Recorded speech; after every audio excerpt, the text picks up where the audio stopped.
নমস্কাৰ সকলোকে সুপ্ৰভাত জনাইছোঁ।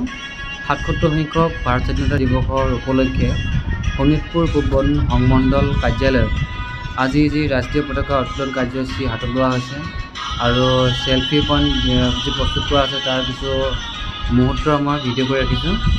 বলক আমি ভিডিঅ'টিৰ মাজলৈ সোমাই যাওঁ আৰু আমি কি কৰিছোঁ, কেনেধৰণে সজাইছোঁ আটাইখিনি আপোনালোকক মই দেখাবলৈ চেষ্টা কৰিম। তেনেহ'লে বলক আমি ভিডিঅ'টি আৰম্ভ কৰিছোঁ।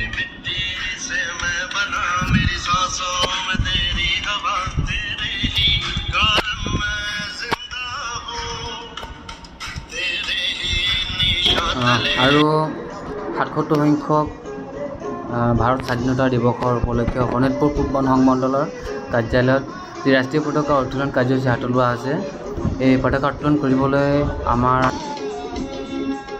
শোণিতপুৰ পূব বন সংমণ্ডল প্ৰাধিকাৰী বিষয়া মহোদয়ক আমন্ত্ৰণ জনোৱা হৈছিলে আৰু তেখেত আহি আমাৰ মাজত উপস্থিত হৈছিল।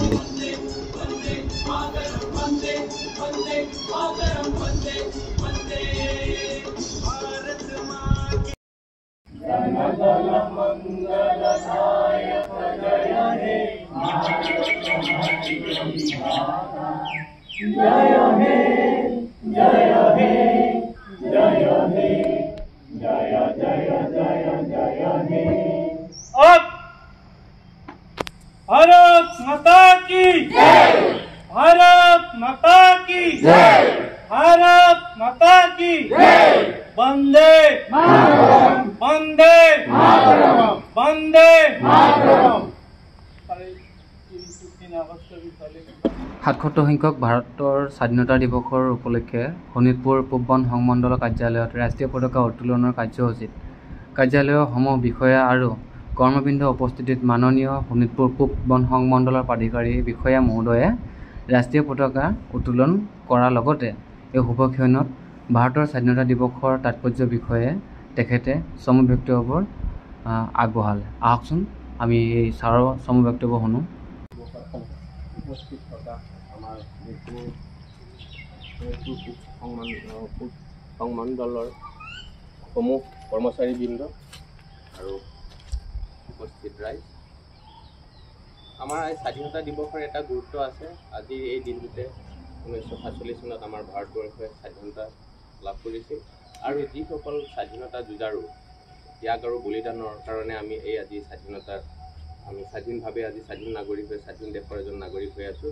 সেইকাৰণে আজি এই চেগত আমি তেখেতলোকক কৰিছোঁ আৰু এই স্বাধীনতা দিৱসৰ মহত্বটো আমি সকলোৱে মিলা প্ৰীতি সম্প্ৰীতিৰে সকলোৱে আমি থাকিব লাগে আৰু ইজনে সিজনৰ মাজত ভাতৃত্ববোধ থাকিব লাগে।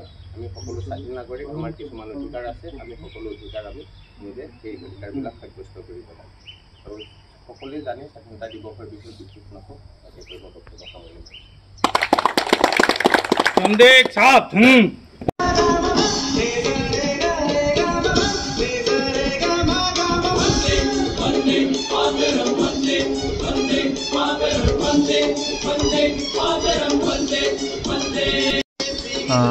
সংখ্যক স্বাধীনতা দিৱসৰ ভাৰতৰ সকলো নাগৰিকলৈ মোৰ তৰফৰ পৰা আন্তৰিক শুভেচ্ছা জনালোঁ আৰু সকলোৰে সুস্বাস্থ্য কামনা কৰি আজি মই মোৰ ভিডিঅ'টি ইমানতে সামৰণি মাৰিছোঁ।